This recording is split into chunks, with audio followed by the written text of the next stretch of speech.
Grief. If pulled, grief is a thread that will leave us naked in song. All right, this might be a rough one today. A friend took me to the redwoods where the trees talk with God, and it was a thick-barked tree, 500 or 600 years old, that made me think Grandma was near. It's been 12 years since she died, and though no one understands, I carry her behind my left eye where the spirit sees. I leaned into that ancient tree, making small noises. The laurel leaves rustled. The younger trees creaked along with me. I miss her terribly, and though I resist feeling the loss and emptiness of not having her around, when I lean into that grief, it always, in aftermath, makes everything more vibrant, more real. I've learned that grief can be a slow ache that never seems to stop rising. Yet, as we grieve, those we love mysteriously become more and more a part of who we are.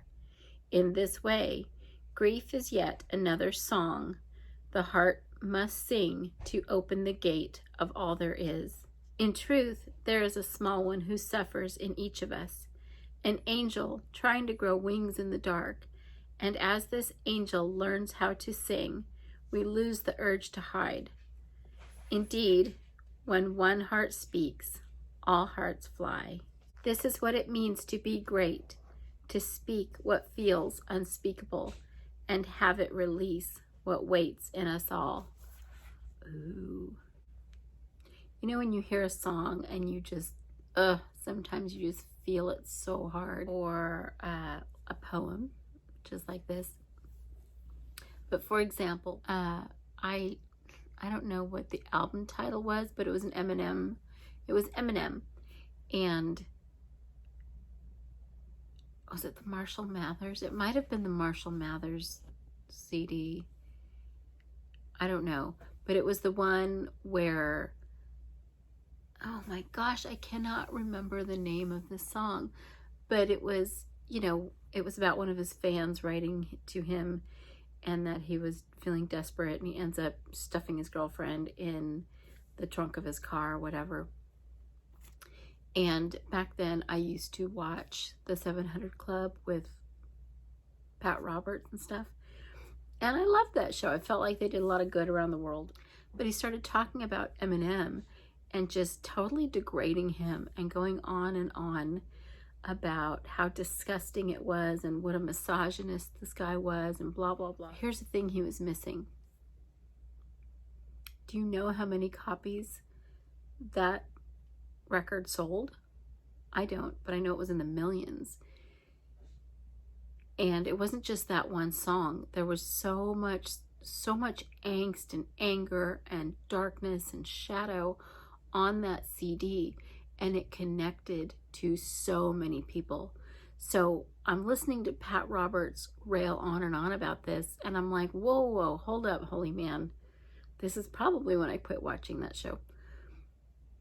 I was kind of disenchanted and maybe even a little grossed out that he wasn't seeing the point. This man, Marshal Mathers, Eminem, was writing about his life and encounters that he had had. He came to this point in his life because of how he had been raised and the things that he had gone through as a young, through his entire life, and even through the beginning of his career with, his wife and all the craziness. And so it's hard enough for one person to go through that and then express it into anything, really. For someone to take all that darkness and chaos and abuse and be able to express it is, number one, that is effing huge. Number two, he was able to express it lyrically and with flow and in an artistic way. Number three, and this might be the biggest thing of all, why did so many people relate and connect and buy that music? Is it because they all experienced at least some part of what Marshal Mathers himself experienced? I don't know, but it certainly sounds like it. You know, I like songs that make me feel something. I like songs that I connect to. And so I really was disappointed that this Christian man could not see for that.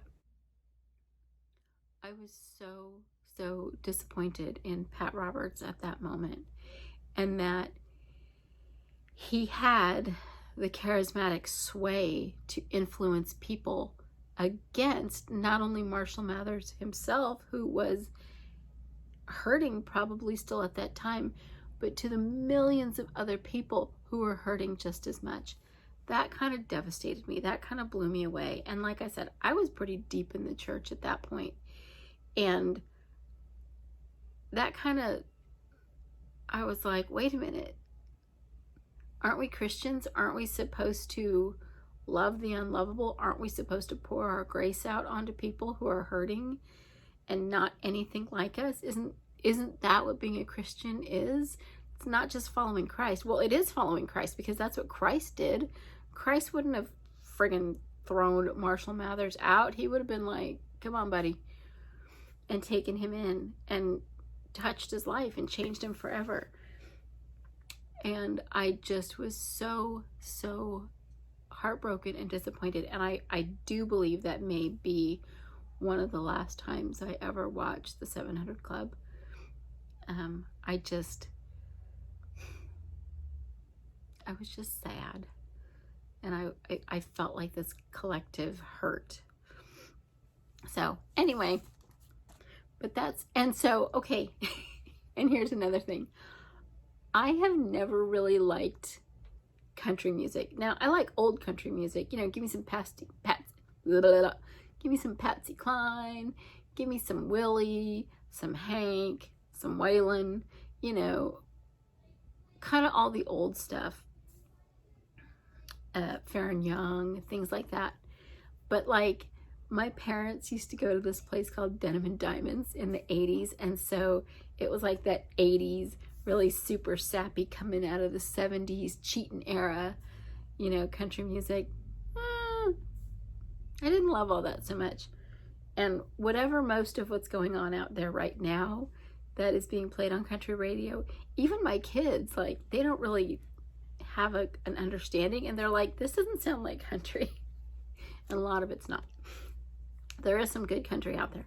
So, but let me tell you that you could not have paid me to listen to a country station until I was getting my heart was getting its ass beat by heartbreak. And then, let me tell you, every single one of those songs just touched me. And that's when I started to like country music. So when my husband and I were separated, the few years back and forth that we were separated, Lord, I was feeling, I don't even know what the other radio stations were after that. Like, I just started listening to country music. So, anyway, it really does. I mean, grief will unravel you, but it might be a good thing, you know? All right, my lovies, I hope you have a great day, and thanks for showing up again. We're such weirdos, aren't we? Wait a minute, did I do mindful moment? Okay, I forgot mindful moment. Doodaloo, mindful moment. See, I get to talk and nobody reminds me to shut up and read. Sit quietly, and if there is some loss you are grieving, allow its feeling to move through. Breathe evenly, and with each breath, imagine the angel in your heart trying to sprout its wings. Aww. Of course, my angel probably looks like Clarence from It's a Wonderful Life. Drunk, somewhere crashing his car. Breathe deeply and know that each feeling felt is another feather. Did you hear that? My little wind chime outside just dinged. A little angel got his wings. Yay! All right, now I'm out of here. Love you all. Bye.